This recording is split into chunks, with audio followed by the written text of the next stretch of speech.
Buenos días. ¿Se me oye bien? Sí. Vale, gracias. Buenos días a todas y a todos. Es un placer estar aquí con vosotros, lo primero, porque en el teatro nada existe si no hay público. Así que lo primero, agradecer vuestra presencia aquí. Estamos ya en el último tramo de estas 12ª jornadas de teatro y feminismo y, por tanto, en el meollo de la reflexión que nos hemos propuesto, la relación tan compleja, las múltiples formas que puede haber entre creación escénica e investigación. Muchos de los que estamos aquí, entre ellos mi querido amigo Pepe Romera, fuimos pioneros en el inicio de esta aventura.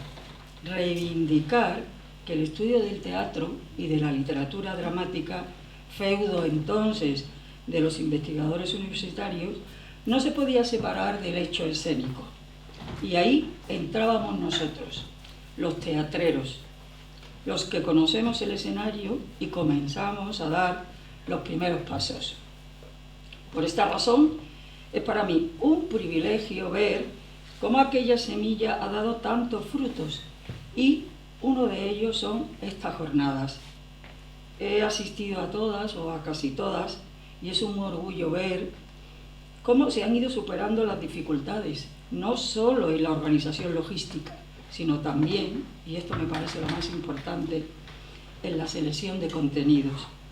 Rigor y seriedad nos llevan a la excelencia. Estas jornadas creo que están ya encaminadas en esta esfera. Y eso hay que agradecerlo a todos los que trabajan en ellas y sobre todo a Ana y a Alicia. Gracias, queridas compañeras. Para continuar con la reflexión, contamos con la aportación de las compañeras y compañeros que están aquí en la mesa, con Victoria del Valle, especialista en la didáctica del español e investigadora de las artes escénicas, con Annegret Ting, compañera suya también, en la misma universidad, en Alemania. Contamos también con Zoe Martín, que va a partir su intervención haciendo una pregunta que me parece muy interesante, ¿no? ¿Lo personal es político?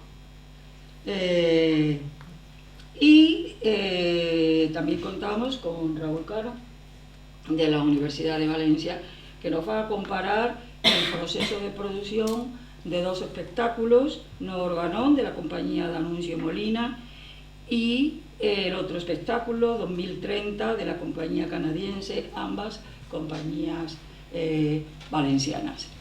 Os ruego, en la medida de lo posible, que os ciñáis al tiempo. Tenemos entre 15 y 18 minutos máximo, porque el tiempo de más se lo quitamos al compañero que viene después, ¿vale? Para que tengamos luego unos minutos para escuchar a los compañeros que están en la grada, por si quieren hacer alguna pregunta. Gracias de corazón, gracias con afecto en nombre de todos los compañeros que trabajamos en la jornada por estar aquí.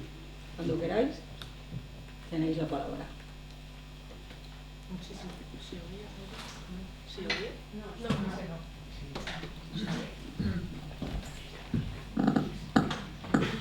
Perdón, ahora lo ponemos. No lo mováis, sí, es que simplemente está muteado. No. A ver, Ya está. No. darle el botón, a lo mejor Ahora. No. a lo mejor más abajo. Le damos un poquito Lo cerca, ¿eh?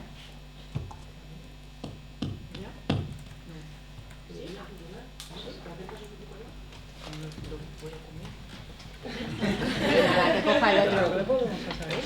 Pues qué raro. Y el micro de mano ya está. No, pero de mano es más rollo para ellos. No debería ser así. ¿Está subido el de la parte? ¿Qué le damos balance? No sé si está raro. ¿No creéis que es antes ha mejor que funcionado. pasemos este? Sí, porque no hay claro. ningún problema, ¿vale? Claro. Venga, chicas. Pero antes ha funcionado. A lo mejor hay un cable como debajo.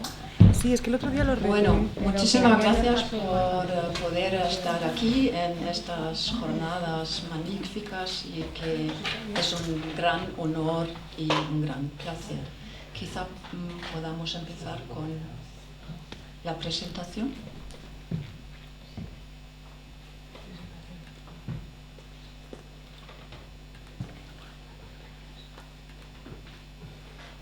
No, esto no es nuestro. Perdona, ahora Sí. Y seguir.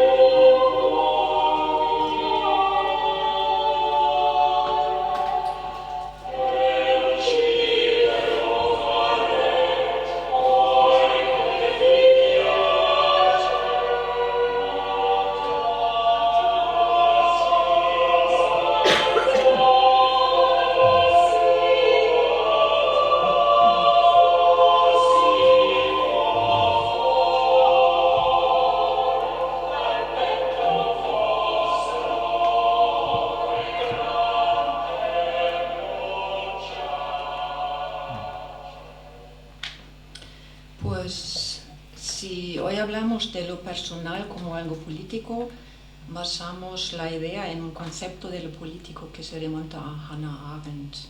Distingue lo político como un asunto de nuestro mundo en común de los intereses particularmente privados. Para ella, lo político significa, cito, el derecho de todo ser humano a la pertenencia a una comunidad política. Pero ¿cómo se puede ser miembro de pleno derecho de una comunidad si uno no lo es? Si pensamos en la época de los siglos de oro, de la que vamos a hablar luego, no es nada insólito. Según esa teoría, somos capaces de crear nuevos e imprevistos comienzos e incluso dar un nuevo rumbo al curso de la historia mediante acciones y palabras. De esta manera podemos defendernos de los ataques racistas, sexistas, comprender cómo funciona la discriminación, la devaluación de la mujer artista, escritora, etc. En muchos momentos históricos se ha podido lograr dar este nuevo rumbo, como por ejemplo lo vemos en la caída del muro de Berlín o en Rosa Parks, que desafió la práctica racista al negarse a ceder un asiento reservado para blancos en un autobús. Para que estos cambios ocurran hay que entrar en la esfera pública, y esto a través de la palabra y de la acción. Lo privado de la mujer ha tenido y tiene un lugar, la casa. La oposición casa fuera de casa equivale a lo que dijo Hannah Arendt, privado público. ¿Puedes seguir con la? En abril de 2021, la poeta chilena Rosa Betty Muñoz publica por primera vez el poemario La voz de la casa. En este poemario, resultado de la pandemia del COVID, son palabras clave: familiar, privado, cosido a mano, amigos. La poeta nos sumerge en esta atmósfera en la que el lockdown hace de la casa un lugar de encierro. Pero en este caso la poeta explora la casa como un espacio físico y simbólico, y la casa misma toma la palabra y, cito, explora la experiencia de lo evidente para hallar la evidencia o la revelación. Lo siguiente es volver a las cocinas, todos a las fragancias y al hermoso paladar, a la lengua original. Allí está el niño y su hermana con el volcán de harina, poniendo la levadura, esperando que leude mientras la miran fijamente. Los hermanos no pelean y aprenden a hacer el pan. Si esta es la lengua original, La casa es un lugar público, tanto un lugar de memoria como de transformación y de crecimiento y sobre todo de subversión. Muchas autoras durante la historia literaria han utilizado la casa como lugar de arranque para sus discursos. Han agarrado, cito, la sartén por el mango para dar golpes. Sor Juana Inés de la Cruz entendió la casa como un lugar de conocimiento en su lucha entre el afán de querer saber y la devoción divina y pregunta: pero señora, ¿qué podemos saber las mujeres sino filosofías de cocina? La pregunta no sin tener en cuenta las leyes físicas de la alimentación y con un guiño hacia Aristóteles. Resuena la lengua original. Pues, ¿qué os pudiera contar, señora, de los secretos naturales que he descubierto estando guisando? Veo que un huevo se une y fríe en la manteca o aceite y, por contrario, se despedaza en el almíbar. Ver que para que el azúcar se conserve fluida basta echarle una muy mínima parte de agua en que haya estado membrillo u otra fruta agria. Ver que la yema y la clara de un mismo huevo son tan contrarias que en los unos que sirven para el azúcar sirve cada una de por sí y juntos no. Por no cansaros con tales frialdades que solo refiero por daros entera noticia de mi natural y creo que os causará risa. Pero señora, ¿qué podemos saber las mujeres sino filosofías de cocina? Bien dijo Lupercio Leonardo que bien se puede filosofar y aderezar la cena. Y yo suelo decir bien no esas cosillas. Si Aristóteles hubiera guisado, mucho más hubiera escrito. ¿Seguimos? En los años 90 se retoma esa idea, como lo destaca Josefina Luttmer en su famoso ensayo Tretas del débil del año 1995. La treta, otra típica táctica del débil, consiste en que desde el lugar asignado y aceptado se cambia no solo el sentido de ese lugar, sino el sentido mismo de lo que se instaura en él. Como si una madre o ama de casa dijera: acepto mi lugar, pero hago política o ciencia en tanto madre o ama de casa. Siempre es posible tomar un espacio desde donde se puede practicar lo vedado en otros. Siempre es posible anexar otros campos e instaurar otras territorialidades. Y esa práctica de traslado y transformación reorganiza la estructura dada, social y cultural. La combinación de acatamiento y enfrentamiento podían establecer otra razón, otra cientificidad y otro sujeto del saber. Ante la pregunta de por qué no ha habido mujeres filósofas, puede responderse entonces que no han hecho filosofía desde el espacio delimitado por la filosofía clásica, sino desde otras zonas, y si se lee o escucha su discurso como discurso filosófico, puede operarse en una transformación de la reflexión. Lo mismo ocurre con la práctica científica y política. Podríamos decir entonces que al hacer público lo privado se convierte poco a poco en algo político, en el sentido de tomar el derecho de pertenecer a una comunidad, tomar el lugar. Si hablamos de Ana Caro, la autora de teatro del siglo XIX, la sartén que utiliza Ana Caro en el siglo XVII tiene que ver con un proceso de empoderamiento de la toma de un lugar que no les pertenecía a las mujeres en esta época, el lugar público. Utiliza el teatro para hacer lo privado público e incluso político. Nada mejor que el teatro, el lugar perfecto de risa y llanto para discutir valores morales y sociales, decir verdades disfrazadas, mentir con la verdad, como dice Ana Belén. En su obra Valor, Agravio y Mujer, Ana Caro utiliza el concepto del honor y la honra para destacar sus influencias en la vida privada de una mujer del siglo de oro.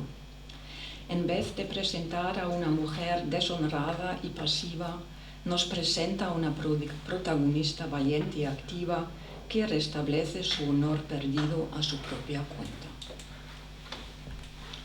Yo, aborrecida y sin honra, tan maldad los cielos sufren, mi nobleza despreciada, mi casta opinión sin lustre, sin premio mi voluntad, mi fe que las altas nubes pasó y llegó a las estrellas, es posible que la injurie don Juan, venganza, venganza cielos, y luego dice, mi honor en la altiva cumbre de los cielos he de ver, o hacer que se disculpen en mis locuras mis hieros, o que ellas mismas apuren con excesos cuanto pueden, con errores cuanto lucen, valor, agravio y mujer, si en un sujeto se incluyen.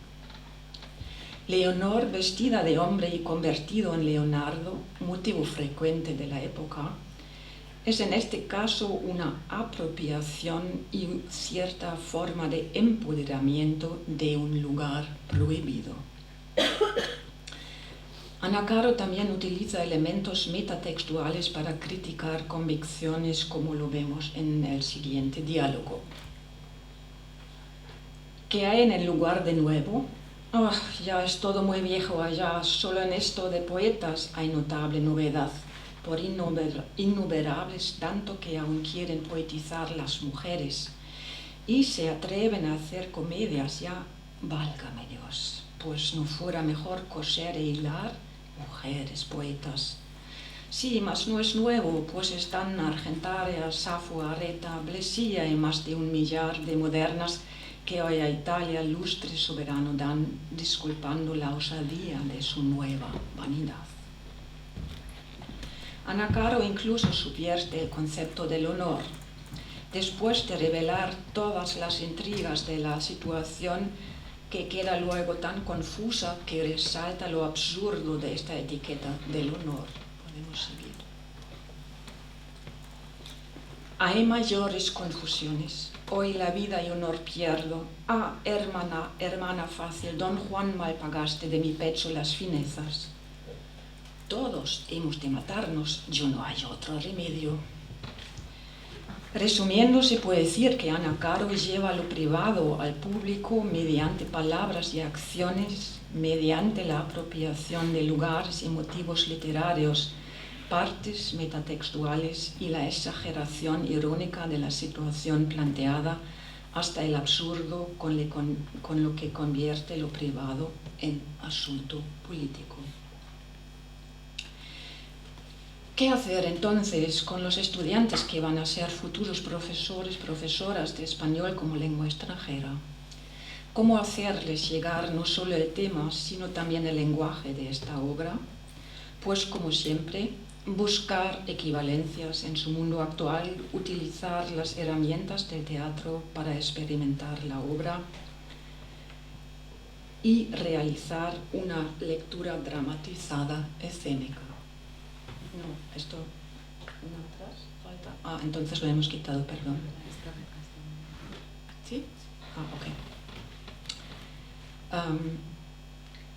¿Dónde estaba? Sí. Si podemos sacar de la obra de Ana Caro cierto empoderamiento de todo lo don juanesco, tenemos que tener en cuenta los horrores reales del honor con los que nos vemos enfrentadas aún en nuestro mundo actual.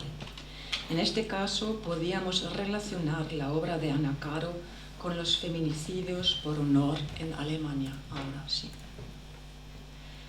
Hatun Sürücü se ha convertido en el símbolo del horror que surge desde convicciones erróneas, falsas. La muerte siempre es un acto político.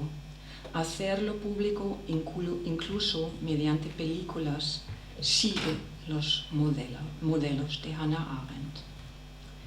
Si entablamos ese diálogo con el pasado, se puede ver que lo privado en realidad siempre ha sido político, sobre todo si se trata del cuerpo de la mujer. pues lo político, como dice Foucault, no solo quiere controlar al individuo, a su cuerpo, sino además formarlo. Y se trata del cuerpo de la mujer aún más. Y esto hasta hoy día, si pensamos en los discursos de los partidos de la ultraderecha, por ejemplo.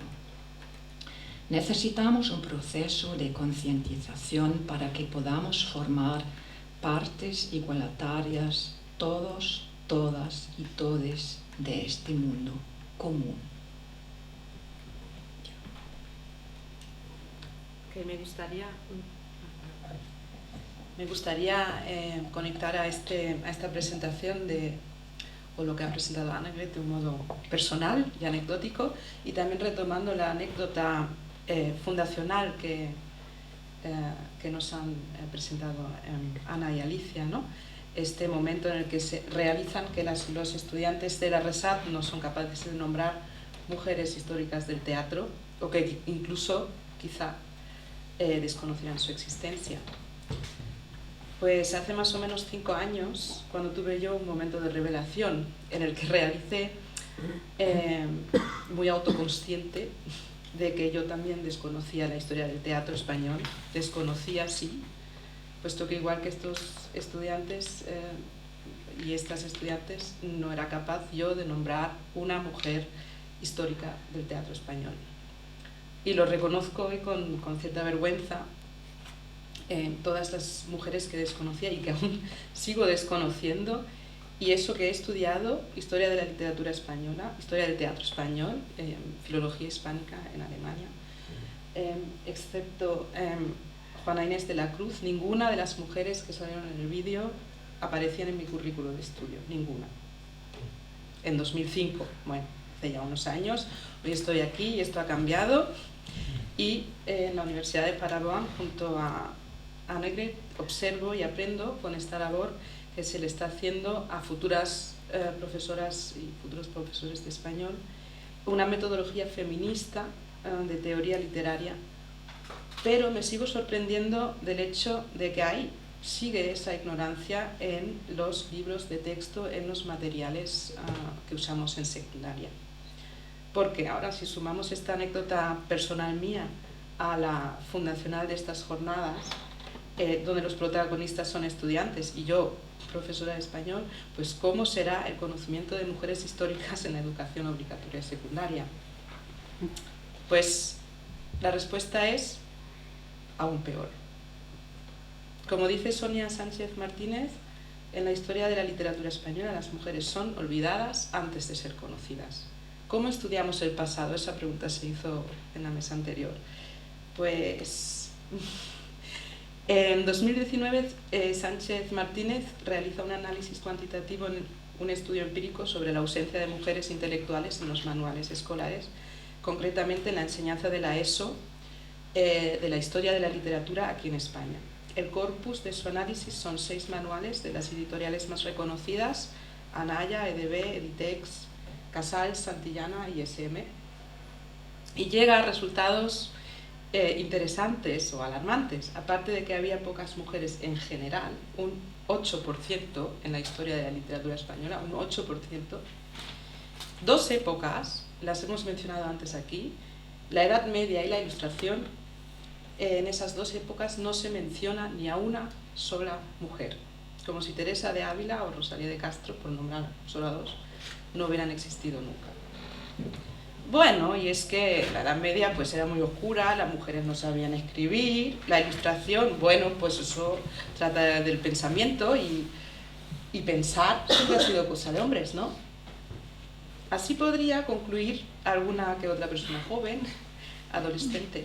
Y sí, lamentablemente lo muestran las entrevistas que ha efectuado Sánchez Martínez, esta voz se refleja en esas entrevistas. Lo que no se ve, no existe.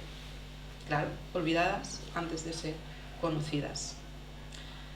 Sánchez Martínez se involucra, entre otras académicas, en el proyecto internacional Women's Legacy, que a lo mejor conocéis, que es parte de la Universidad de Valencia, bajo la dirección de Ana López Navaja. Se ha mencionado ya, Itziar Pascual lo mencionó en la mesa redonda. Este proyecto lo podéis encontrar en la web. busca justamente poner en relievo el legado de las mujeres, rellenar esos huecos y responder con biografías y con obras de mujeres en todos estos ámbitos científicos, artísticos e históricos, con un extenso banco de datos, una base de datos, para integrarlas, o sea, estos datos, estas biografías, estas obras, en los materiales de secundaria, puesto que los libros de texto no lo hacen. Y sobra decirlo, pero quiero decirlo, la enseñanza de secundaria tiene un valor primordial a la hora de sembrar conocimientos. Es en secundaria donde se forjan narraciones, se dan ejemplos y referencias. La educación secundaria coincide con una fase de desarrollo muy impactante, tanto en la socialización como en el proceso de subjetivación. También lo dijo Yaitziar en la mesa redonda: lo que aprendemos en esa edad, entre los 13 y los 17 años, lo interiorizamos como parte de nuestra persona, ¿no? Puesto que es justo esa parte de nuestra persona que se desarrolla, y su relación con el mundo, la comprensión y la comprehensión del mundo y del pasado sucede en esa edad. Bien. Volviendo con este trasfondo a la didáctica de las expresiones artísticas, escénicas o literarias, una de las cosas de las que nos ocupamos en asuntos académicos es de la selección de textos para el aula. Y es aquí donde entramos en un terreno minado, un asunto verdaderamente delicado: la revisión del canon. La selección, y con ello una reducción, es necesaria, no tenemos que discutirlo, no cabe duda. El tiempo nos obliga, es imposible tratar todos los textos en secundaria, y igual en la universidad también. Se discute mucho, ¿no?, en este área. Lo que yo puedo representar aquí, desde la hispanística alemana, no existe un sistema reglamentado, pero sí una línea predeterminada, sobre todo en secundaria. Se habla de un canon implícito que está dentro de los libros de textos ya mencionados, las colecciones y las antologías. Y ahí también, por el tiempo lo voy a cortar un poco, pero también los resultados de un pequeño estudio que he hecho yo son similares a los resultados que ha obtenido Sonia, ¿no? La importancia de la revisión del canon me parece muy actual y muy necesaria, y no se está haciendo de forma sistemática. Un asunto verdaderamente pendiente aún, ¿no?, en el siglo XXI. Debemos preguntarnos también por qué del canon, estas preguntas se han hecho también en la mesa anterior. ¿Por qué seleccionamos, ¿no? ¿Según qué criterios? ¿Existen criterios a la hora de seleccionar? ¿Quién selecciona? ¿Con qué perspectivas? ¿O qué perspectivas recogemos? ¿Quién decide? Pues al final, claro, cualquier selección, todas las selecciones quieren ser objetivas, pero a mí me da que la objetividad en una selección no existe. Sinceramente me pregunto cómo es posible que no se enseñe el teatro del siglo de oro con las obras de Ana Caro. ¿Por qué cuando se trata de la restauración del honor femenino de la mujer en los siglos XVI y XVII, un tema tan explosivo entonces como ahora, lo hemos visto en el caso de Hatun Lütschü y de tantas mujeres en condiciones similares, no se recurra a la voz femenina? Es que me lo pregunto de verdad. ¿Cómo puede ser que espacios estéticos de creación, y esto nos lo ha resumido Eduardo Pérez Rasilla en la inauguración, cómo puede ser que enseñando la creación estética no nos interesen temas como la corporalidad, la vulnerabilidad, la inversión de la mirada, lo inconcluso? Me pregunto, esas son preguntas que me hago, porque sigo asombrada, si no es necesario abarcar las necesidades de la expresión artística humana, ¿no?, desde perspectivas receptivas y productivas, estos son términos didácticos, perspectivas internas y externas, genéricas, específicas, definidas, inconclusas, discursivas, corporales y tantas más, que intenten abarcar pues un abanico holístico, ¿no?, algo que sea realmente representativo. Retomando las palabras que ya ha citado Annegret de Josefina Luthmer, Siempre es posible tomar un espacio desde donde se puede practicar lo vedado en otros. Siempre es posible anexar otros campos e instaurar otras territorialidades. Y esa práctica de traslado y transformación reorganiza la estructura dada, social y cultural, y yo diría también educativa. Muchas gracias.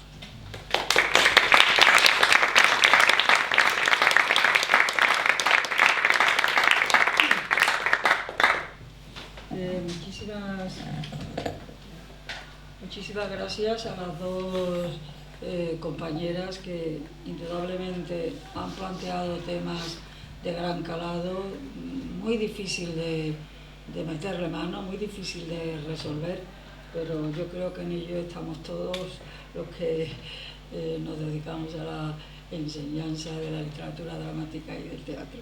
Gracias por vuestra intervención. Y ahora vamos a contar con la reflexión de Zoe Martín, que como dijimos al inicio, va a partir de esa pregunta, lo personal es político, y va a contextualizar esta pregunta en la obra de Desmadre de Esther Lázaro. Cuando quieras.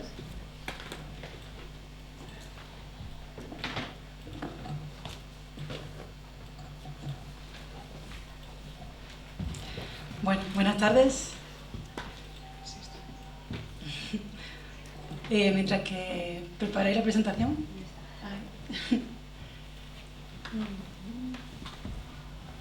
¿Podéis poner la pantalla completa, por favor? Que no se corte la... Voy. Gracias.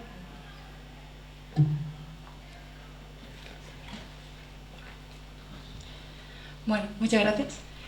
Bueno, antes que nada, me presento, soy Zoe Martín y quería compartir con vosotras un proyecto que iniciamos allá en 2020 que nos ha dado mucha alegría, mucho trabajo, que nos ha permitido sobre todo entablar muchas conversaciones muy productivas en diferentes foros, en diferentes contextos. Partiendo de esa definición, ¿no?, que nos daba Dubati, de la convivio, como esa forma de generar vínculo antropológico dentro de a través del teatro y dentro del propio teatro, nos gustaría plantear un poco esta presentación.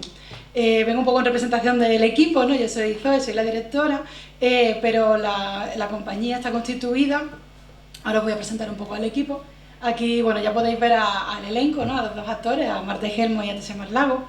Y el estreno de esta pieza tuvo lugar en 2021, por lo tanto tuvo lugar en un momento raro, porque el inicio del trabajo fue pre-pandemia y el estreno fue post-pandemia, ¿no? Entonces, entre que ya la pieza abordaba unas temáticas un poco delicadas, ¿no?, en algunas cuestiones, y que nos pilló en medio de la pandemia, pues hemos tenido oportunidad de visitarla y revisitarla y de trabajar con nuestra propia resignificación a medida que ha ido también cambiando, ¿no?, la percepción que hemos tenido sobre esa situación, ¿no?, crítica que vivimos en aquel momento.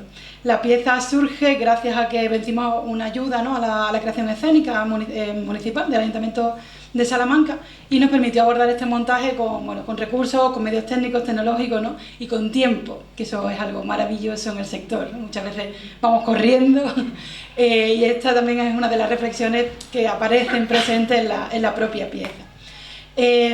Os planteo la sinopsis, ¿vale? En un futuro ligeramente distópico, ¿no?, quizá más cercano de lo que pensamos, Elena y Roberto tratan de demostrar y sobre todo de demostrarse que su deseo de ser padre, madre, viene acompañado de la capacidad de serlo. Mientras conoceremos también historias de otros personajes que van a presentar diferentes perspectivas de este mismo rompecabezas, que significa ser padre, ser madre, ser hijo, ser hija, ser hije, desde el paradigma contemporáneo, ¿no? Lo planteamos desde un humor no exento de crítica, ¿no? Era un poco el planteamiento. Hablar de las maneras de vivir, de las maneras de ser, de relacionarnos y de cuidarnos personalmente y de cuidar del otro desde esa perspectiva. Si pasas, porfa, la presentación. Aquí tenéis el cartel, la propuesta para que, también dejar presente al resto del equipo. Pasa, porfa, a la siguiente y os planteo cómo surge, ¿no?, esta primera pieza. Nosotros tuvimos la fortuna de conocer por azar a Esther Lázaro, que actualmente es un miembro fundamental de la compañía. Seguro que todos conocéis la web Contexto Teatral, ¿no? Es una especie como de foro de citas ciegas entre dramaturgos, dramaturgas y creadores, ¿no? Porque gracias precisamente a esos fragmentitos, ¿no? o a esas piezas que generosamente los dramaturgos, las dramaturgas actuales suben a esa página web, creadores ajenos, ¿no? a ese mundo, podemos entrar en contacto con estos profesionales, ¿no? de la escena. Entonces, por casualidad encontramos un fragmento de una pieza de Esther, me gustó mucho la forma, ¿no? me gustó mucho cómo escribía, cómo contaba, y simplemente contacté con ella, como quien lanza ahí un poco un mensaje, una botella, y la respuesta llegó rápido, ¿no? En forma de correo electrónico diciéndonos, sí, perfecto, vamos a conocernos y vamos a ver qué hacemos. Entonces, bueno, como compañía, y también sumando a Esther, ¿no? ya a la propia compañía, iniciamos el proceso creativo sobre lo que queríamos hacer. Teníamos claro como elenco que queríamos trabajar el cuidado, ¿no? Todos teníamos un rango de entre 27 y 35 años en aquel momento, y estábamos de alguna manera atravesados por la gran pregunta de esa edad, ¿no? Que es, ¿y los niños para cuándo? ¿No? Esa pregunta que nos sigue persiguiendo de alguna manera a todas las mujeres y de otra manera, ¿no? a los hombres nos encontramos como vivenciándola de una manera muy, muy cercana, ¿no? La típica historia en la que todos mis amigos, mis amigas están empezando a tener criaturas, no teníamos claro ninguno de nosotros si queríamos ser madres, ser padres, de qué manera lo querríamos, y ahí surgieron multitud de puntos de vista, incluso unas confrontaciones ya nuestras que nos parecían súper enriquecedoras, ¿no? Porque al final, si el propio elenco no estaba de acuerdo sobre qué es la maternidad, sobre qué es el cuidado, pensábamos que teníamos muchas preguntas que podíamos lanzarnos. Así que partiendo de ahí, llegamos un poco a esta idea en la que nos movíamos, ¿no? Y planteábamos, en palabras de Esther, en una sociedad donde el paradigma tradicional familiar está cada vez más fragmentado, los discursos hegemónicos acerca de la maternidad, en cambio, siguen todavía fuertemente enraizados. Desmadres nace de la necesidad de cuestionar precisamente ese discurso y de poner en diálogo distintos modelos de maternidad, de paternidad, de crianza, de familia, desde la premisa de la validez de todos ellos, sean cuales fueren. Hemos querido plantear desde ese humor, esa ironía, una serie de temas que sin duda interpelan al espectador por su actualidad, pero también por su atemporalidad, ¿no? Este tema yo creo que es algo que nos preocupa como seres humanos, ¿no? Desde el principio. Porque pocas cosas preocupan más a la especie que su reproducción, ¿no? Esa fuerza primitiva, ese gen egoísta, ¿no? Que asegura nuestra supervivencia. No obstante, en las últimas décadas son muchas las voces que se preguntan si la supervivencia, no ya de la especie, sino del planeta, no pasaría por un mayor control de natalidad, cuando no directamente por la extinción del ser humano, ¿no? Todas estas ideas surgieron al principio de ese brainstorming, génesis de la pieza. En ese sentido, nuestra pregunta de trabajo fue la siguiente, ¿no? En un mundo cada vez más dirigido por la rapidez, por la eficacia, por la aceleración, dedicar tiempo a algo o a alguien resulta un esfuerzo que quizá no todos estamos dispuestos a hacer, ¿no? O no todos en diferentes momentos de la vida estamos dispuestos a realizar. ¿Qué pasa entonces con la familia, con la pareja, con el hijo, con los cuidados, ¿no? Para sostener esa pregunta compleja intentamos abordarla desde una forma compleja. Y por eso pensamos que en la arquitectura debería plasmarse esa multivocidad, ¿no? de mundos posibles en los que realmente vivimos. ¿Podéis por favor pasar a la siguiente? Aquí tenéis un ejemplo, ¿no? He traído algunas fotos del montaje para que veáis también un poco la estética, la estético-estilística, porque considerábamos que había una parte importante de todo este tema del cuidado, ¿no? Que tenía que ver también con las sociedades que se están creando hoy en día. Dentro de los materiales que estuvimos trabajando, nos detuvimos bastante en el pensador Byung-Chul Han, que es un pensador coreano, pero de tradición occidental, ¿no? O filosófica alemana, y nos interesó mucho el concepto de lo pulido, tal como él lo plantea, ¿no? Os traigo una pequeña cita de Han. Dice: lo pulido, pulcro, liso, impecable, es la seña de identidad de la época actual. Es en lo que coinciden las esculturas de Jeff Koons, los iPhone y la depilación brasileña. ¿Por qué lo pulido nos resulta hoy hermoso? Más allá de su efecto estético, refleja un imperativo social general. Encarna la actual sociedad positiva. Lo pulido e impecable no daña. Tampoco ofrece ninguna resistencia. Sonsaca los me gusta. El objeto pulido anula lo que tiene de algo puesto enfrente. Toda negatividad, por lo tanto, resulta eliminada. Y abunda, ¿no?, en esta idea, diciendo que la sociedad actual, obsesionada por la limpieza e higiene, paréntesis, prepandemia, ¿vale? Estos temas ya los veníamos arrastrando antes, ¿no? Es una sociedad positiva que siente asco ante cualquier forma de negatividad, de alteridad, ¿no? El imperativo higiénico se traslada también a otros ámbitos. Así es como en todas partes se dictan prohibiciones en nombre de la higiene. Este es un poco el punto de partida, ¿no? La sociedad higienizada, neutralizada y positiva en la que nos encontramos, acelerada también por todo el mundo digital, el uso de las redes sociales y por la falta de espacios para la ambigüedad, para la disidencia o para la disonancia, ¿no? Simplemente.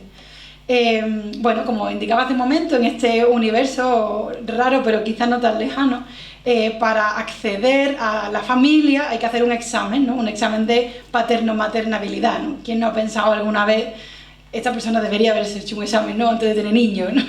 Entonces, partiendo un poco de ese juego, nos planteábamos un examen en dos partes, ¿no? Una primera prueba teórica, donde hay unas preguntas muy técnicas y quizás un poco absurdas, y una simulación, ¿no? La parte del examen práctico, como en un carnet de conducir, pues tenemos una parte teórica y una parte práctica. Os cuento un fragmentito de una escena donde Roberto y Elena, que son nuestros dos protagonistas, comentan un poco qué tal les ha ido esa primera prueba. Dice Roberto: hemos fallado 3 preguntas de nada. Elena, más agobiada, ¿no? 3 preguntas de nada. No nos acordábamos del calendario de vacunación de los primeros 18 años. Roberto: pero cariño, esas son preguntas poco importantes. No hace falta realmente que te sepas de memoria si la vacuna de la hepatitis A es a las 4 o a los 5 años. Elena: es a los 6. Roberto: o si la de la COVID-19 va unos meses antes o después de la COVID-27. Si prácticamente hacen todas lo mismo. Además, para eso están las alertas médicas vitales, para avisarte de cuándo te toca vacunar qué. Elena: ¿y la pregunta de la papilla? ¿La pregunta de la papilla qué? Roberto: tampoco es tan grave. Elena: anda que no. Si no sabes en qué punto de maduración debe estar el plátano para que su fructosa quede bien armonizada con los gramos de hidrato de carbono de las galletas sin azúcar con las que los tritures, y que al digerir la papilla el nivel de glucosa de ambos alimentos sea apto para la criatura, puede provocarle una alergia de por vida o incluso... Eso es la tensión que genera el examen, ¿no? Ese es el tipo de pregunta en el que estamos trabajando. Como decía antes, ¿no? El inicio de la pieza, el trabajo previo fue pre-pandemia, el post-pandemia fue el estreno, y cuestiones con las que nosotros nos relacionábamos casi desde el humor y un planteamiento como de película de ciencia ficción, ¿no? De repente nos vimos ensayando con mascarilla, usando gel hidroalcohólico, distancia de seguridad, ¿no? Entonces, de repente, como que cobró más importancia esa idea de Han, de esa razón higiénica, que, cito a Han, ¿no? Dice: a la luz de la razón higiénica, también toda ambivalencia y todo secreto se percibe como sucio. Pura es la transparencia. Las cosas se vuelven transparentes cuando se insertan en flujos pulidos de informaciones y datos. No tienen intimidad, ni reverso, ni doble fondo. En esto se distinguen del lenguaje, que no permiten una nitidez total, ¿no? Y aquí combina los datos y las informaciones que se entregan con visibilidad total, haciéndolo todo visible, ¿no? Lo extremadamente visible como algo casi pornográfico, ¿no? Ese afán de transparencia como un afán casi pornográfico. Pasa porfa a la siguiente. Vale, bueno, este es el espacio del simulacro, no me voy a detener mucho, toda la escenografía, todo el vestuario, ¿no? Toda la concepción estético-estilística tiene que ver con la idea de los mundos posibles, ¿no? Entonces, si pasas porfa a la siguiente, hay una propuesta, ¿no?, de contraste entre la historia de Roberto y Elena, estos dos protagonistas con los que estamos trabajando, que aparecen en las escenas impares, y las escenas pares están protagonizadas por otros personajes que pueden o no tener que ver con la historia de Roberto y de Elena. Al final, además, cada espectador se hacía, ¿no?, su propia configuración final de la historia. Y estas piezas, estas escenas pares, a las que llamamos islas, ¿no?, de alguna manera, recogen ampliaciones o derivas posibles precisamente del ámbito del cuidado y de la familia, ¿no? Esta primera que tenemos aquí se llama El sexo de los ángeles, ¿no? Y veis 2 niños pequeños de en torno a 4, 5, 6 añitos que hablan sobre su familia, ¿no?, desde su propia curiosidad natural, ¿no? Dice el niño, empieza diciendo: ¿tú tienes pito ahí abajo? La niña dice: no, las nenas tenemos vulva. Niño: mi mamá tiene pito. Niña, mi papá también. Y mi no papá, pero medio papá también, creo. Niño, ¿tienes 2 papás? Niña, sí. Mi papá de los fines de semana y mi medio papá de los días del cole. Niño, yo tengo 2 mamás. Todos los días. Niña, yo una. Los días de cole y a veces también los domingos. Y antes tuve otro papá, pero medio papá, porque solo estaba algunos días por la mañana antes de ir al cole, pero no me acuerdo mucho, ¿no? Con este diálogo vamos conociendo un poco la configuración familiar de los niños, ¿no? La escena cierra bueno, el niño sigue ahí indagando, ¿no? Y dice, mi abuelo dice que un día mi abuela vendrá a verme. Ahora no puede, porque está muy enfadada con mi mamá. Pregunta la niña, ¿se ha portado mal? Dice el niño, no, es porque tiene pito. Y porque mi abuela dice que le mató a su hijo. Ahí cierra la escena y pasamos a otra cosa, ¿no? La siguiente diapositiva, por favor, relata otra vivencia, ¿no? del cuidado. En este caso pasamos al cuidado de una persona mayor, una señora mayor con Alzheimer en este caso, y utilizando una técnica también de una especie de collage con la escena real, ¿no? lo que está sucediendo en escena, y el juego con la voz en off. Queríamos abordar también el tema de la memoria, ¿no? Primero porque Esther y yo somos especialistas en memoria histórica, cada uno por su cuenta, pero hemos coincidido en eso. Y después porque la memoria también es una cuestión fundamental para el cuidado. En esta escena veis, bueno, un hombre, en este caso, un hombre joven, alimentando a su madre anciana, ¿no? La madre anciana tiene Alzheimer o tiene alguna enfermedad degenerativa, tampoco está muy definido. Y bueno, está como ajena al mundo real, ¿no? En el que su hijo le está dando de comer. Entonces ella vive en su recuerdo, y ese recuerdo es lo que el espectador escucha en esas voces en off. Se genera, por lo tanto, un doble plano en el que hay una escena recordada, mientras que en el plano de la escenificación estamos viendo simplemente la escena en la que la mujer está cenando, ¿no? Comiendo. La mujer reflexiona recuerda simplemente un momento en el que su padre le traía unos pestiños, ¿no? Y escuchamos en voz en off la voz de la mujer mayor siendo niña, ¿no? Diciendo, mamá me va a reñir si me ve, ¿no? Porque se está comiendo todos los pestiños de pequeña, ¿no? Y va a reñir también a papá. Y papá no me traerá más pestiños el viernes que viene si mamá no riñe. Voy a ir al convento y voy a comprar más. Me sé el camino. El domingo de Ramos pasamos por delante y me acuerdo de cómo era la puerta y de la mesa donde estaban los pestiños para vender y para probar. Me acuerdo de todo, tengo buena memoria yo. Por eso papá siempre cumple lo que me promete, porque yo se lo recuerdo. Si no se lo recuerdo yo, se le olvida y no lo cumple. Yo soy mi memoria y soy su memoria, ¿no?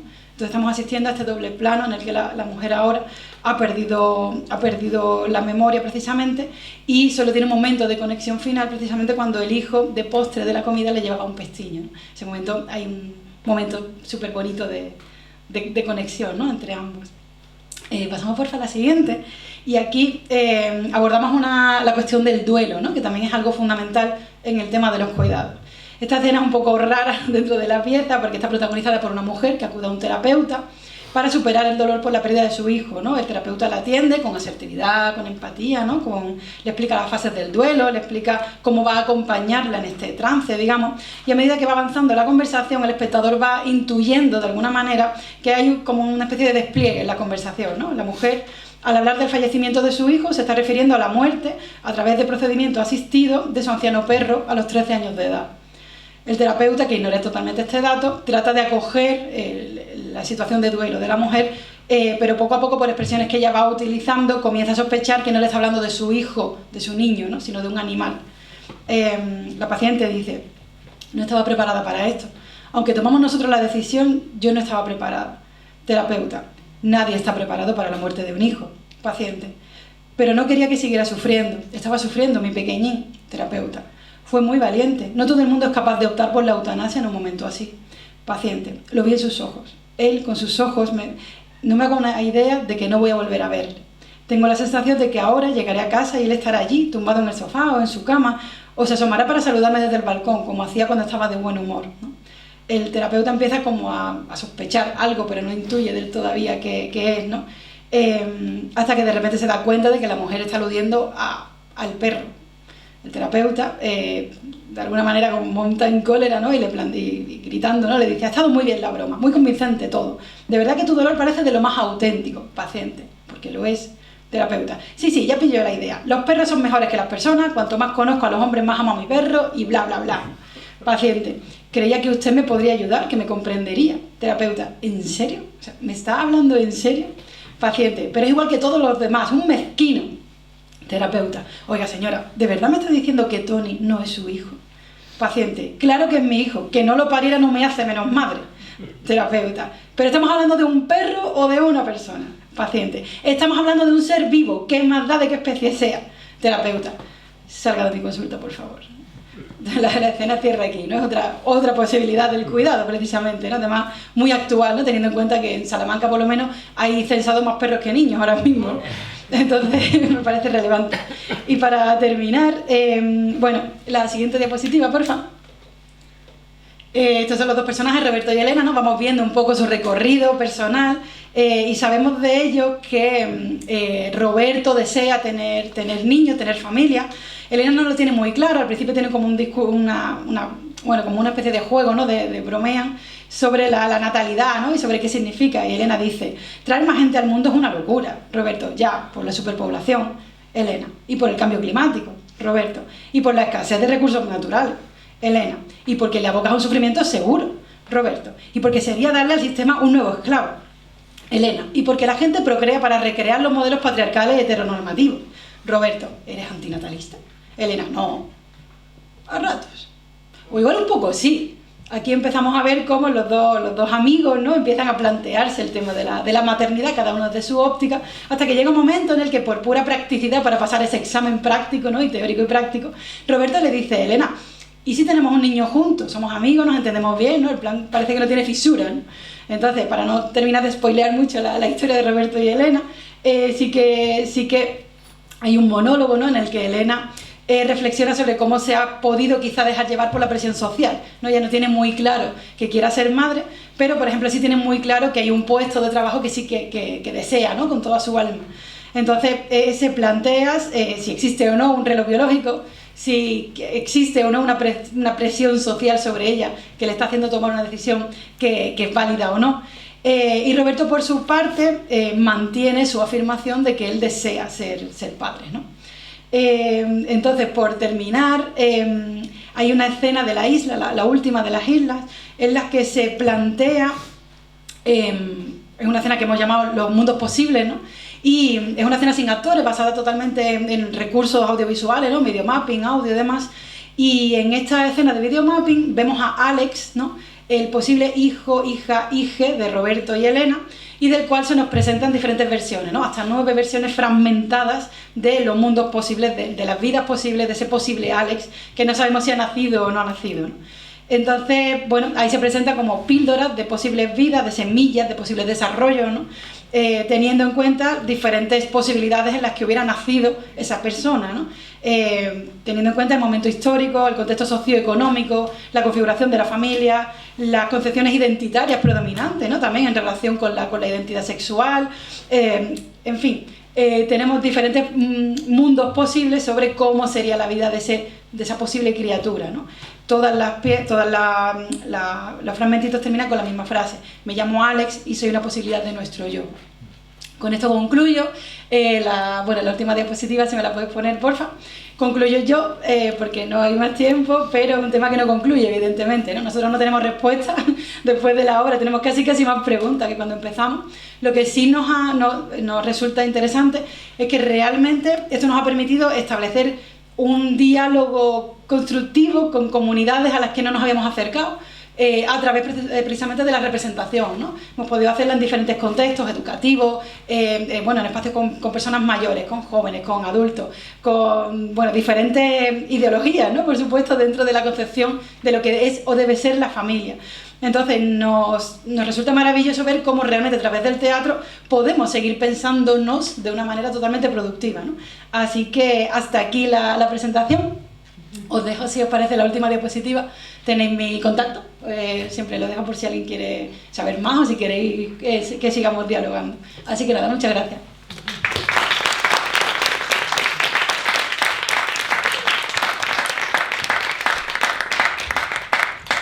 Muchísimas gracias.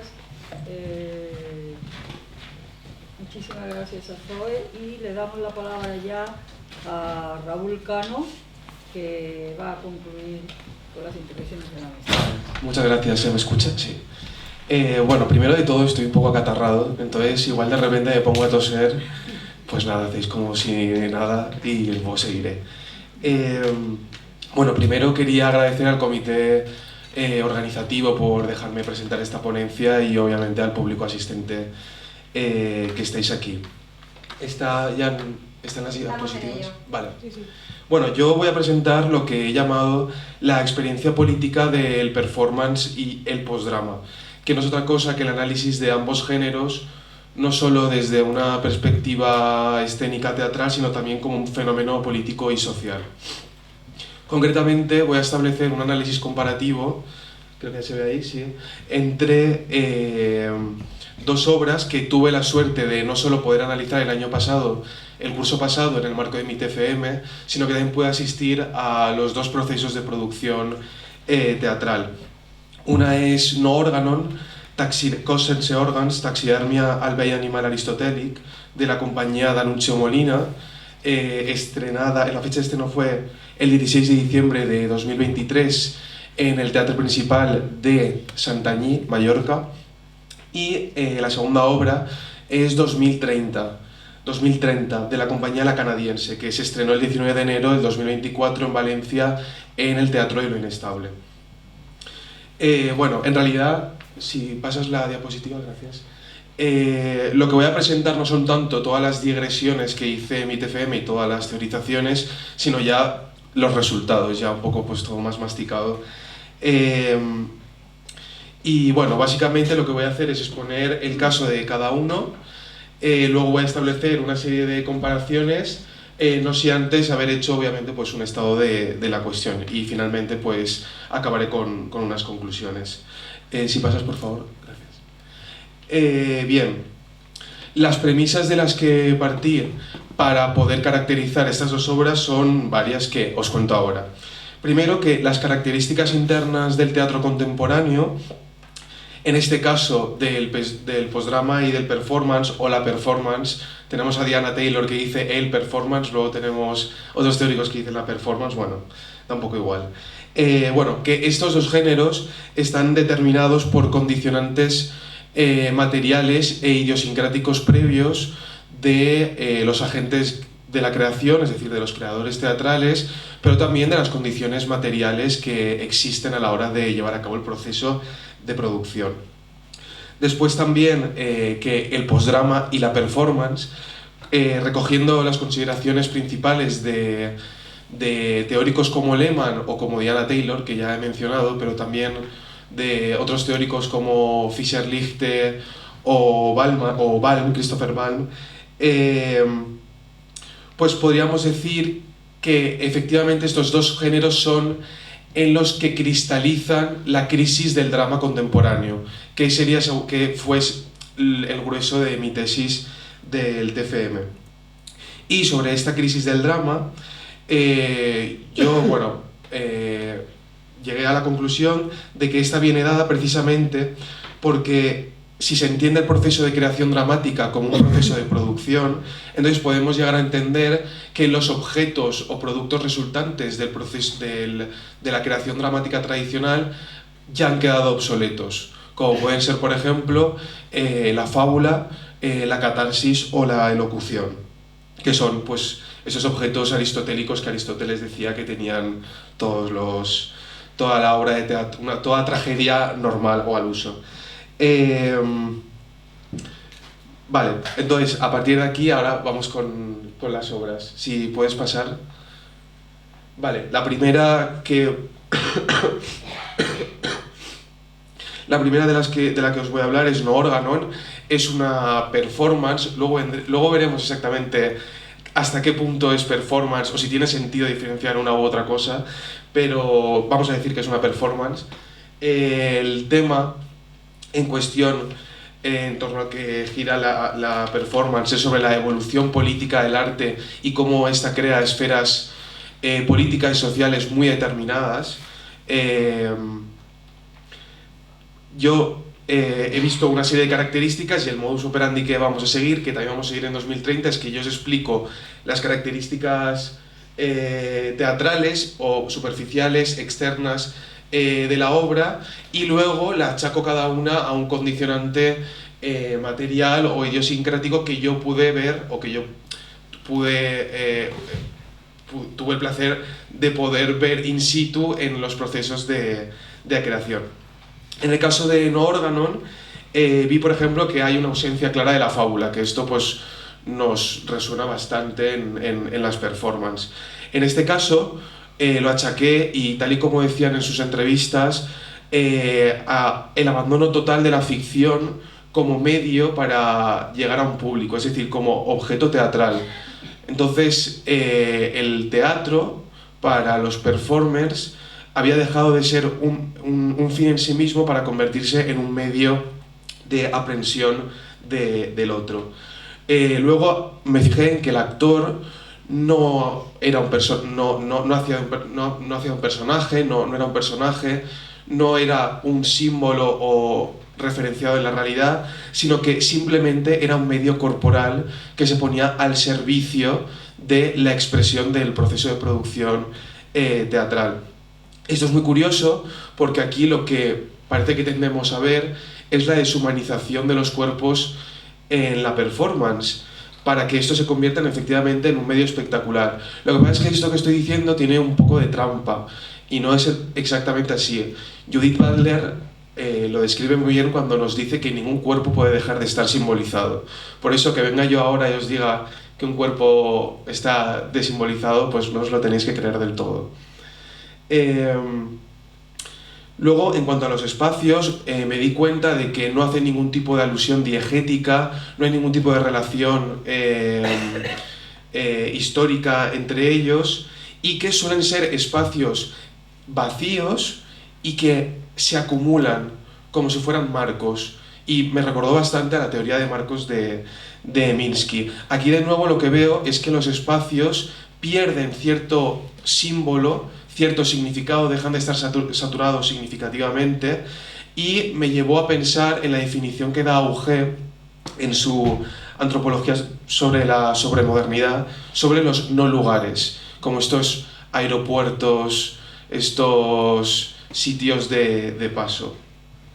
En cuanto al dispositivo textual, pues pude comprobar que, de primera mano, que era muy fluctuante, había una ausencia de didascalia clara, no había acotaciones, no hay ningún tipo de guía, y que el texto era bastante reducido.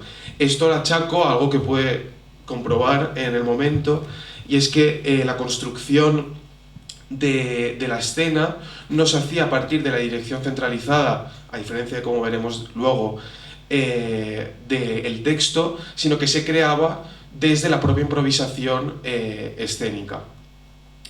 Y ya por último, en cuanto al tiempo, vi que había una división muy clara, muy marcada en cuadros, que además eran cuadros no diegéticos, lo que acercaba la performance a una especie de acumulación de tableau vivant, de este concepto.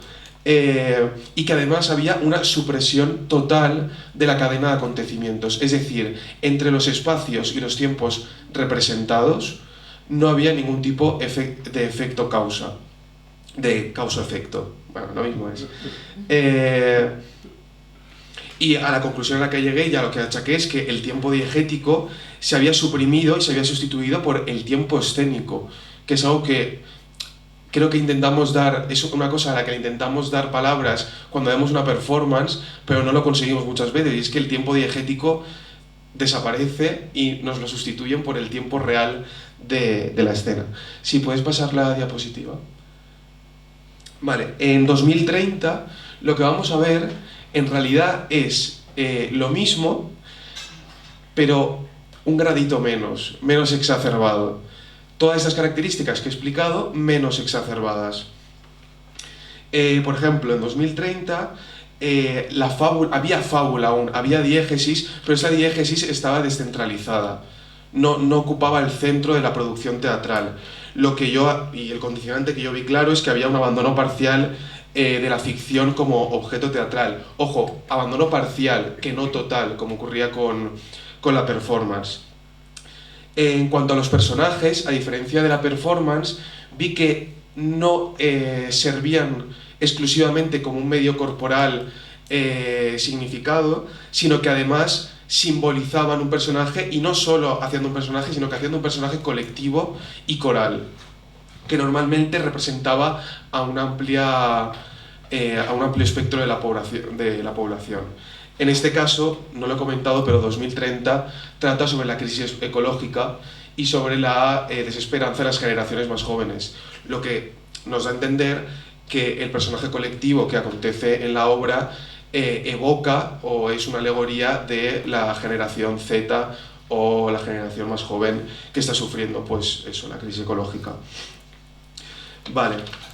En cuanto a los espacios, veía que sí que eran espacios significados, sí que eran espacios diegéticos, pero estos normalmente se alternaban entre espacios convencionales y espacios metonímicos. Y tras que a veces una cosa que hacemos mucho, que es darle 1000 vueltas a una cosa, bueno, pues llegué a una conclusión que es la navaja de Occam, que es que esto ocurrió así por la falta de recursos económicos de la compañía. Este tipo de espacios, sobre todo en el postdrama que intenta acceder a los espacios, al teatro comercial, se socorre en este tipo de espacios efectivamente porque lo metonímico hace que no se necesite pues, un aparato muy fastuoso, y que la gran parte de los espacios visuales se sustituían por espacios sonoros y lumínicos. En cuanto al dispositivo textual, vi que a diferencia de la performance, aquí pues todo lo contrario. Tenemos una didascalia muy abundante, muy marcada, unos parlamentos muy extensos con un discurso muy marcado y político, algo que achaqué a la propia organización de la compañía. Es que la compañía, aunque efectivamente intentaba romper, o sea, no intentaba, rompe con todos los esquemas del drama, seguía organizándose social y políticamente en torno al texto, que esto pues es lo que sigue teniendo una herencia dramática.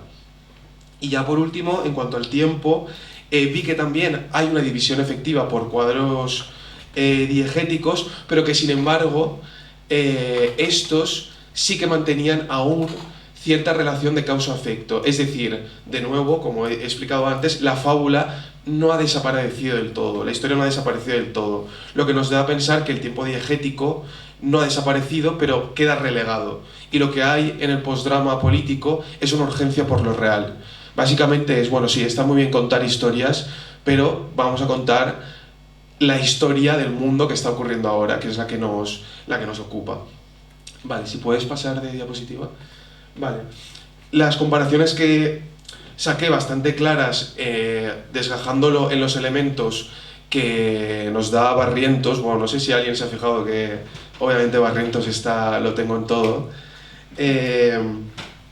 Bueno, pues vi que, por ejemplo, en cuanto al espacio, la performance se suele construir a partir de cuadros completamente independientes entre ellos, mientras que en 2030 estos cuadros siguen siendo cuadros con cierta autonomía, pero son interdependientes y por lo tanto necesitan de una diégesis. En cuanto al tiempo, más de lo mismo, en realidad es paralelo. La performance se mueve constantemente en un tiempo ucrónico, fuera del tiempo de la historia normalmente. Cuando me refiero fuera del tiempo de la historia, me refiero en dos sentidos. Fuera de la historia, del tiempo de la historia diegética, del tiempo de la fábula, y fuera del tiempo de la historia de la humanidad muchas veces, fuera del tiempo de la historia real. Y en cambio, en lo que vi en este tipo de postdrama, es que este tipo de teatro suele acontecer un tiempo crónico, aunque puede oscilar entre la cronología o la acronología. De hecho, la acronología suele ser lo más normal.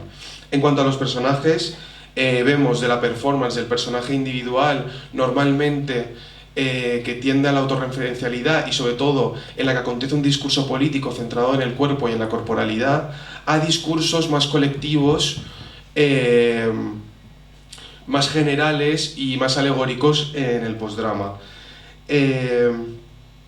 Y bueno, lo último ya lo he adelantado, que efectivamente esto nos lleva a pensar que el discurso, tanto el discurso político de la performance y el postdrama, si bien son muy similares porque provienen de la misma expresión de la crisis dramática, tienden a diferenciarse entre lo que es la esfera privada del cuerpo y la esfera privada y la esfera colectiva de las personas. Y ya, por último, si puedes pasar. Y ya, bueno, yo os he dejado una tablita un poco cutre con todos los productos que Aristóteles en su Poética dice que tiene que tener una tragedia, y si os fijáis, yo creo que quedan pocas ya en las que aparezca todo esto, y está bien, y también está bien que los haya. Y bueno, como conclusiones a las que llegué a mi TFM, bueno, pues puedo decir que el proceso de producción de una obra, una performance, efectivamente determina sus características internas a nivel literario y a nivel teatral, y cuando me refiero al proceso de producción me refiero a la creación teatral, pero también a las decisiones políticas y a las relaciones sociales que existen dentro de la compañía. Que la concepción de lo político en el performance y en el postdrama son analizables en cuanto al contenido, que esto ya en general lo sabemos que podemos analizar una obra por su tema político, pero también son analizables en cuanto a su forma. Podemos analizar la política que acontece en una obra a partir de sus formantes. Y seguramente la conclusión a la que llegué más importante en mi TFM es que el performance y el postdrama, aunque son dos géneros distintamente constituidos, históricamente distintos, se han constituido de forma distinta, en realidad los dos corresponden a la misma expresión de la degradación de la crisis dramática que ha tenido lugar especialmente a finales del siglo XX, porque como bien apunta Lehmann, empieza ya entrados allá finales del siglo XIX. Y bueno, ahora os he dejado una bibliografía, si pasas, que ahí pues está todas mis referencias, y nada, muchas gracias por escuchar.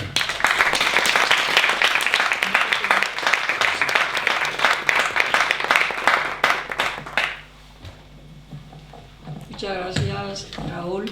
Bueno, tenemos un ratito para hacer algún tipo de pregunta, contrastar las opiniones de los componentes de la mesa. Hay muchos temas encima, ¿no? Esa construcción y la dificultad de crear criterios, ¿no?, para elegir el canon, ese concepto que ella ha estado en el subtexto de lo que ha dicho y que ella ha subrayado, ¿no?, de la sociedad higienizada, lo pulido y cómo nos encaja lo diferente, y esta defensa de lo postdramático tan propia de un chaval joven, con perdón Raúl, ¿no?, y lo tengo que decir porque estamos en una escuela de arte dramático y todos esos componentes aristotélicos todavía, por supuesto, existen, ¿no?, lo cual no quiere decir que no existe también lo otro, ¿vale? Y vemos que hay mucho asunto que tratar, así que tenéis vosotros la palabra, ¿vale? Gracias.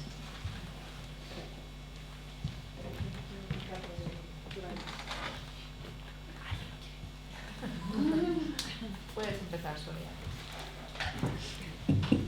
Bueno, ahora dejo de llevar el micrófono, voy a participar por primera vez en toda esta conferencia.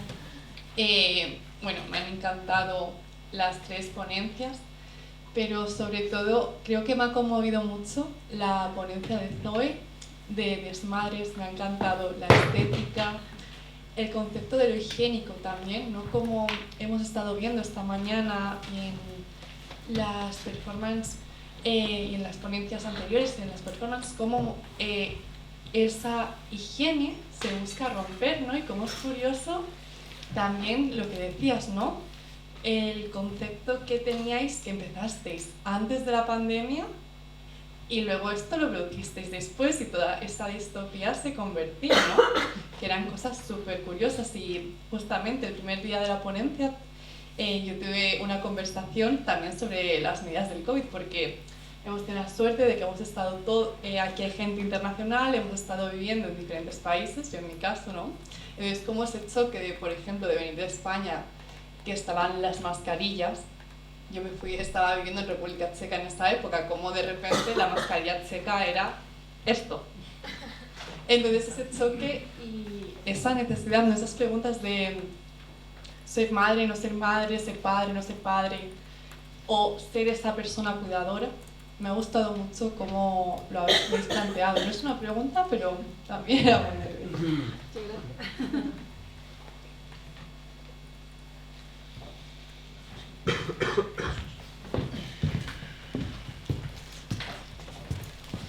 Hola. Bueno, esta pregunta es para Raúl. Me interesó mucho lo que analizaste, ¿no? Entre esa comparativa entre el postdrama y la performance. Estaba así mirando el último cuadro. Claro, es muy difícil, ¿no? O sea, no sé si es algo ingenuo o retórico preguntarse ahora qué diferencia hay entre lo uno y lo otro, ¿no? Porque siempre están imbricados y realmente pues lo que estaba en la tabla bajo uno pues se podía ver en el otro y viceversa. Pero me interesó mucho lo que decías en torno al tiempo, que corrígeme porque a lo mejor me equivoqué, pero decías que el tiempo de la performance era más ucrónico y el tiempo del postdrama acrónico. ¿Puede ser que dijeras así o si puedes hablar un poquito sobre eso? Gracias. Bueno, ahí cojo la terminología de Barrientos y sí, digo de la performance, de esa en concreto, que normalmente se centra en el tiempo ucrónico, es decir, en el tiempo que está fuera de la historia, mientras que el postdrama se centra en el crónico. Es que dentro del crónico Barrientos hace todo un despliegue de tipologías también, en el que yo normalmente en el postdrama veo el acronológico, que es el más normal. Quería añadir también que, bueno, es que claro, no me ha dado tiempo a hablar de todo mi TFM, pero bueno, estas dos obras aparte estaban contrastadas con una serie de obras que son que van alrededor y que están muy relacionadas dentro de lo que es el panorama valenciano. O sea, aquí lo que hago son generalizaciones siempre en torno al panorama valenciano del teatro alternativo. No, sí, claro. Cuando me refería a cuando yo pienso sola en mi casa, tipo, ¿qué diferencias puede haber entre el teatro de ahora y la performance? Y me pregunto si es algo como... Bueno, es muy difícil. No en torno a lo que tú decías, perdón si no se me entendió. La pregunta era más bien dirigida a eso, al tratamiento del tiempo, ¿no? Que me parecía muy interesante esa diferenciación entre la ucronía y la acronía. Me parecía muy interesante. Sí.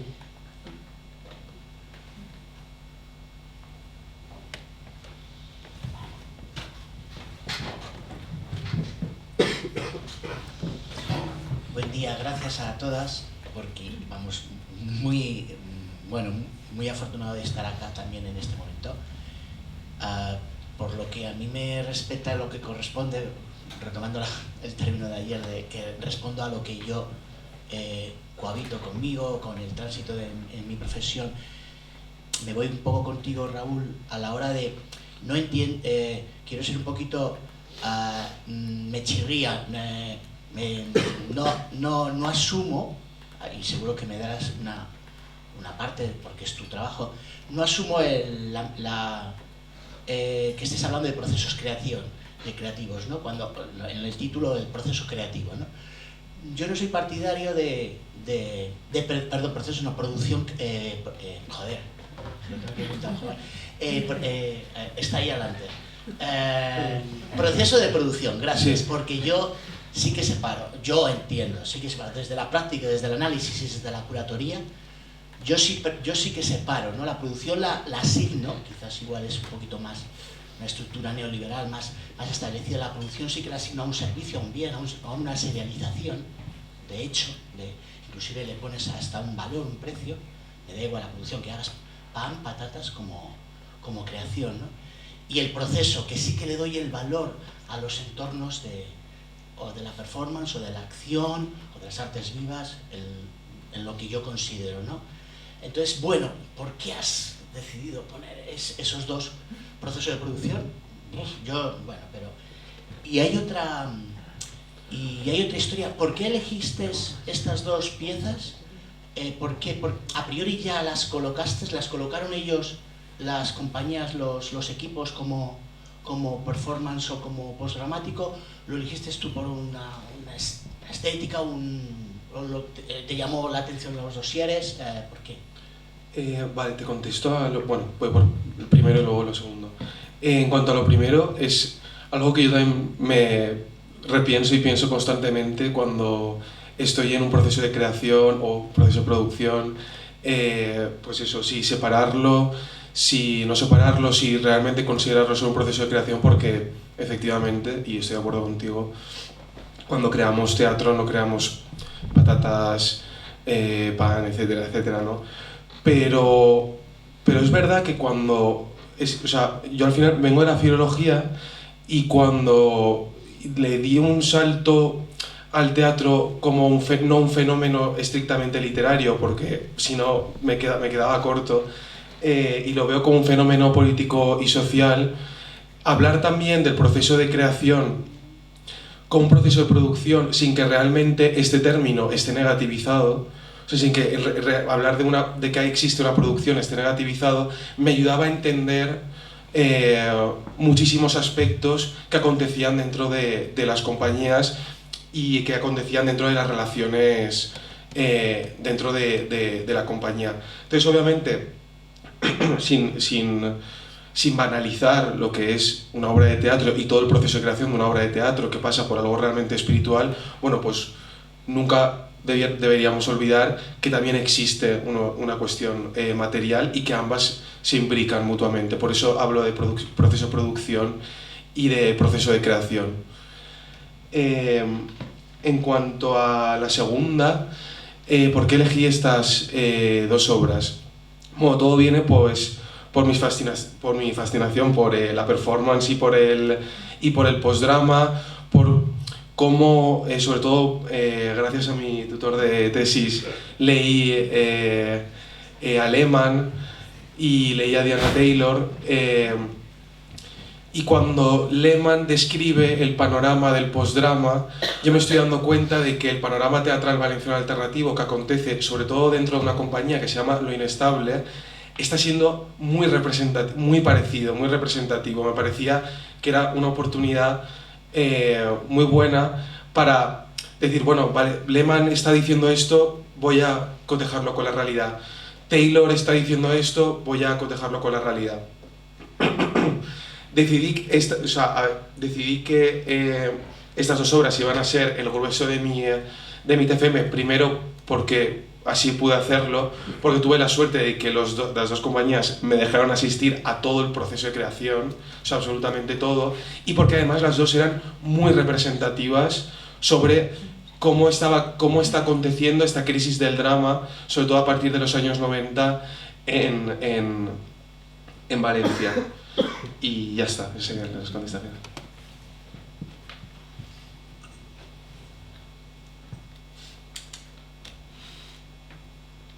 ¿Hay algún comentario, alguna sí, yo cojo pregunta? Alexia.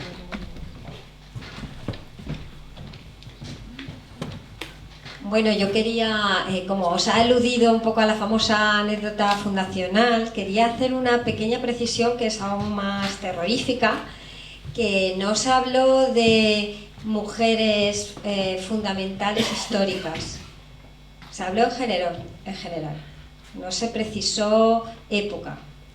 Entonces aquí pues me gustaría un poco enlazar con la importancia de la exposición que han hecho Victoria y Anne Maigret, porque realmente creo que es fundamental que seamos conscientes de la conexión, como hemos visto en la primera mesa de la sesión de hoy, la conexión que hay entre el presente, la creación actual, la historia o el análisis de obras actuales y la historia.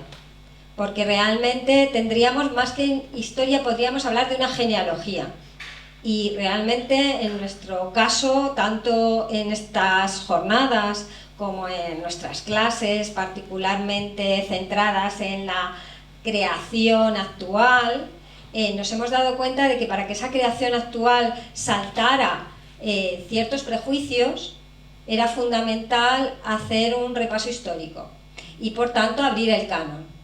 Entonces os agradezco muchísimo que estéis haciendo esa labor pensando no ya en los futuros estudiantes y estudiantas de arte dramático, de filología, sino de secundaria, porque realmente es ahí donde empieza todo el meollo de la cuestión, donde empiezan los prejuicios, donde empiezan todos esos desvaloraciones de cosas que realmente tienen su importancia y que hay que empezar a darle su lugar, ¿no? Entonces, bueno, yo os invitaría un poco a que desarrolléis un poco este trabajo que estáis haciendo de... No me gustaría ya hablar de romper el canon, porque creo que el canon pues también hay que respetarlo, y más, como dice Margarita, estando en una escuela de arte dramático, pero sí abrirlo. Y digamos es fundamental, porque no tenemos que destruir nada. Lo que tenemos es que, como se decía también en la primera sesión, dar lugar, dar sitio, dar espacio a todos esos trabajos que son también igual de buenos y que no se sabe muy bien cómo, o si lo sabemos, o estamos descubriendo cómo, han llegado a ser excluidos del canon y por tanto de las referencias, de las inspiraciones y de los modelos a seguir.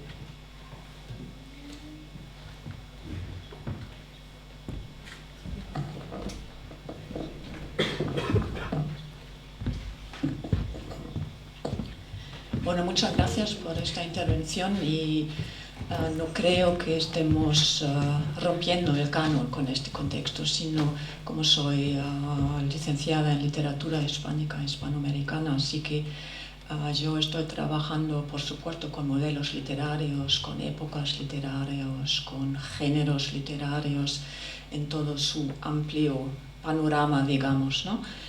Lo que desde el principio, y esto ya hace más de 20 años, estoy impartiendo cursos de literatura española e hispanoamericana. Estoy buscando ampliar este canon y es un trabajo muy difícil, ¿no? Porque ahora se han jubilado los grandes hispanistas alemanes, menos mal, pero antes de salir o después de salir de la escena universitaria se han atrevido a publicar todavía compendios de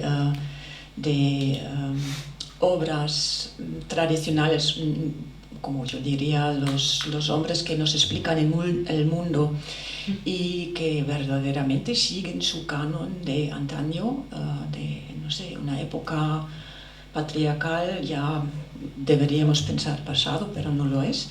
Y la escena literaria festeja a los libros, y esto es un punto que me fastidia, y estoy de acuerdo con Ana que tenemos que sacar a la luz esa querella de las mujeres, la querelle des femmes, que empezó con Pizan, y que en este caso podemos integrar Sor Juana, podemos integrar Ana Caro, para ampliar este panorama, ¿no? No se trata de perder monólogos preciosos como La vida es sueño, ¿no? O algo así, pero ampliar diálogos de esta potencia.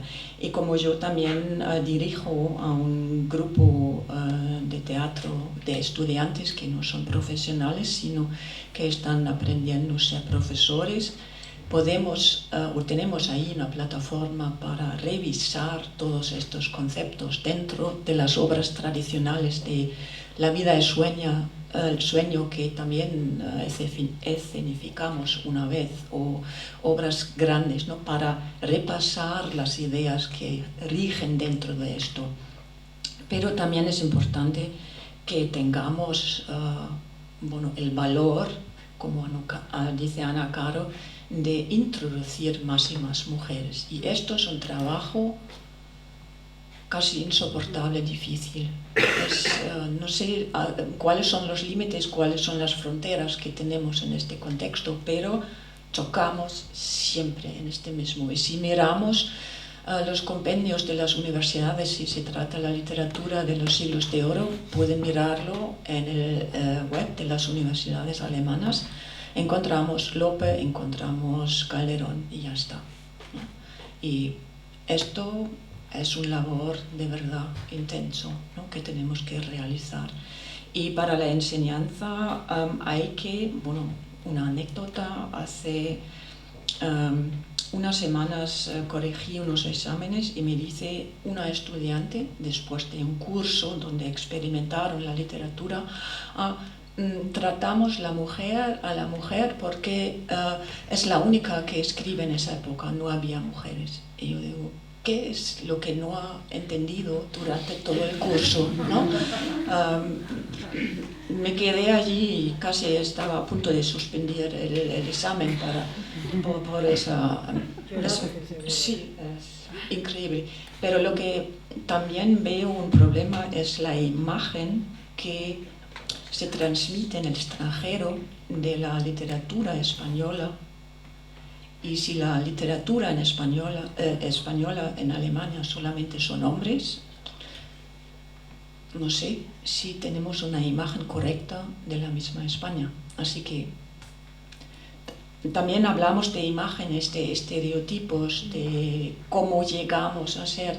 Y si escuchamos, por ejemplo, en esa inauguración de 50 años de España en libertad, y dicen que ya no somos este país atrasado, sigue siendo allí la espina, ¿no? Y si no tratamos de cambiar esa imagen en el extranjero, me pregunto a qué vamos a llegar, ¿no? Y esto para mí es importantísimo. Aunque soy alemana, intento... lo que tampoco es bien visto en estos momentos, apropiarse de otra cultura, que también es difícil, ¿no? Hacerlo, pero lo hago de todos modos, aquí me estoy castigando. Pero cambiar la imagen de la literatura, era un poco mucho, pero gracias.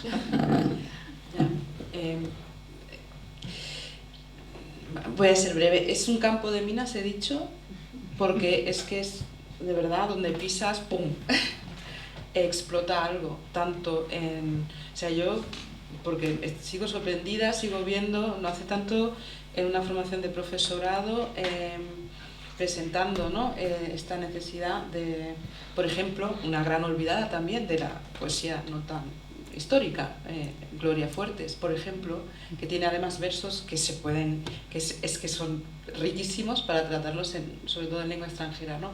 Que es lo que estoy yo. Tengo un profesorado enfrente que me dice, sí, eso ya lo sabemos, ya, lo sabemos desde hace mucho, pero no ha pasado nada. ¿Cómo puede ser? ¿No? Es que es lo que me sorprende. Y yo creo que estamos aquí en una burbuja y hablamos de Angélica Lidl, igual que hablamos de Juan Mayorga cuando hablamos del teatro español, pero esto es aquí, que seamos conscientes de que nuestros adolescentes, incluso nuestro cuerpo de profesoras y profesores tienen dificultad en conocer, en nombrar mujeres incluso actuales, que lo que es la representación que dice Ana, que también sobre todo de un cuerpo estético literario que se representa en el extranjero, pues ahí se hace como más obvio, ¿no? Y es verdad que yo también lo he escuchado de estudiantes, y nosotros tenemos con Annegret un caso especial en Paderborn, porque está Ella trata, por ejemplo, solo mujeres y ni siquiera lo dice. Pero aún así suelen surgir, ¿por qué hay que decirlo, no? Pero aún ahí surgen estas cosas, ¿no? Y por eso digo, está muy, muy interiorizado y todavía hay personas y estos profesores que me dicen a mí, y profesoras que me dicen a mí, ¿pero qué vamos a quitar a Lorca ahora? No,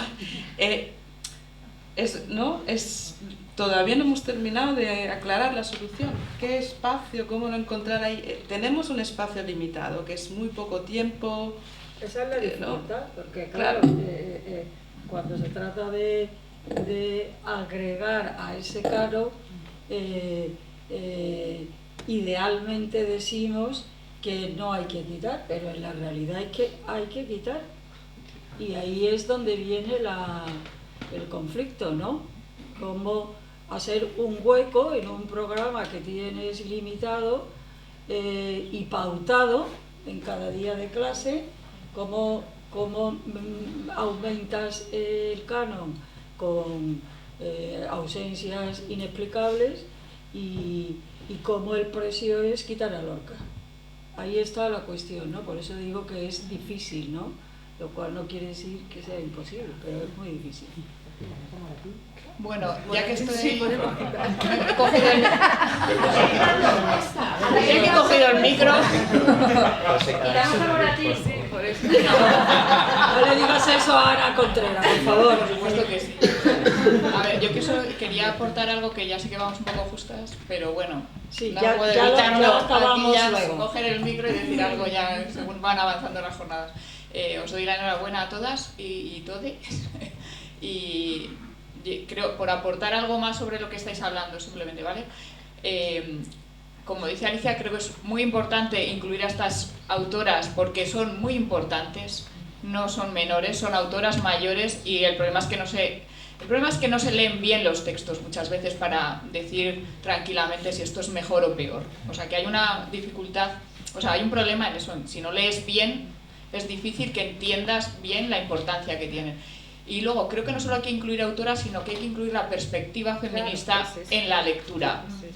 Por ejemplo, es que además hace poco, tuve la oportunidad de hacer una lectura dramatizada de Roswitha, que es la primera autora europea, entre hombres y mujeres, la primera autora, es una mujer, y sus textos, claro, es que tuve la suerte de hacer una lectura de un texto traducido por María Milagros Rivera Garretas, que es medievalista y que se lo ha currado de tal manera para intentar decir lo que ella dice y lo que significan las palabras en latín y cómo se traducen al castellano, porque dice, claro, es que hay un par de traducciones de ella, pero son antiguas y están muy mal traducidas, tergiversan totalmente el sentido de las palabras de Roswitha.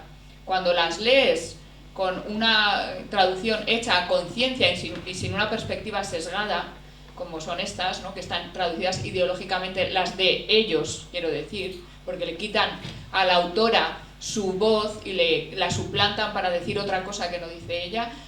O sea, creo que tenemos que empezar a sospechar mucho de ciertas lecturas. O, por ejemplo, os recomiendo también, ya que se habló de Sor Juana Inés de la Cruz, otro libro de Rivera Garretas que trata sobre Sor Juana y que, claro, a mí me pareció, yo lloré al final de leerlo, porque digo, claro, qué mentiras nos han estado contando. Y nos siguen hablando de Octavio Paz como el gran investigador de Sor Juana y no tiene ni idea y no dice más que tonterías después. O sea, y lo digo así con todas las letras, me atrevo, tengo esta osadía, porque claro, dices, es que hay una tergiversación de todo su trabajo increíble. Tengo que deciros además que hay otra autora que sabéis de la que yo hablo siempre, que es otra Sor Juana, que es española y es del siglo XV y que acaba de ser canonizada por el Papa Francisco. Os tengo que decir que después de muchos siglos de intentos, pues por fin se le ha canonizado a una santa queer, que es una de las primeras santas queer que ha habido en la historia y que si miráis en los blogs de Santidad Queer, pues la podréis encontrar. Hay algunos, sobre ella ha trabajado también Kevin Elphick, que es un monje franciscano que ha trabajado sobre la liminalidad de género en la familia franciscana, y sobre ella he trabajado yo en un libro que se llama Libro de Lumbres, que os recomiendo. Y luego, ya me hago un poco de autopublicidad porque se me olvida lo que escribo. Y digo, y luego no presento mis libros y ya, pero bueno, esto sí. Entonces, ya he aportado mi granito de arena, he sido invitada a la gran misa en honor de Sor Juana, que se va a hacer, de la canonización. Bueno, y otra cosa para Raúl. Me parece maravilloso, me ha encantado escucharte, ¿no? Y el rigor con el que has trabajado y todo esto. Sin embargo, estoy totalmente en desacuerdo con tus conclusiones, pero te lo digo con cariño, ya que está además aquí tu director de tesis. No quiero enmendar la plana a nadie, pero sí me parece que sería interesante revisar eso de que dices que la performance y el postdrama son dos géneros constituidos, ya como muy asentados. Yo creo que el postdrama es un cajón desastre, y hasta lo dice el propio Lehmann, es un cajón desastre, no es un género. Completamente. Y luego, por otro lado, y dices que los dos vienen de la misma disolución del drama, que es algo que dijo Sondi en su día. Yo estoy totalmente en desacuerdo, la historia nos demuestra que no, la performance viene de las artes plásticas, o luego hay una serie de cruces, espacios y... Claro, entiendo también que pues has tenido que sintetizar todo un trabajo y que además estás en un proceso, y por eso lo digo para aportar, ¿no? No vienen de lo mismo, y en todo caso la disolución del drama viene también de un espíritu de la época, como lo queramos llamar, que es filosófico, o sea, que viene de otra cosa, y lo mismo podríamos decir que la performance viene de la deconstrucción de la escultura o de lo que sea, pero lo que sí que es interesante, yo creo que podrías incluir en tu, aparte de esto que digo, que ya, bueno, lo puedes revisar, pero es la perspectiva de género en la performance, porque las primeras performers han sido mujeres siempre, pero desde las monjas medievales, que podríamos llegar ahí, como dice esta mujer, y como digo Erika Fischer-Lichte, y como digo yo misma, o como dice María Milagros Rivera Garreta, si te lees el libro verás que Sor Juana Inés de la Cruz fue una performer, sobre todo, pero también en la performance contemporánea, o sea, hay muchas performers que son mujeres, entonces creo que esa perspectiva de género quizá pueda aportar algo más a tu bibliografía y al estudio. Y esto es todo. Yo creo que con esta intervención de Ana es el broche de oro para irnos a comer todos, ¿vale?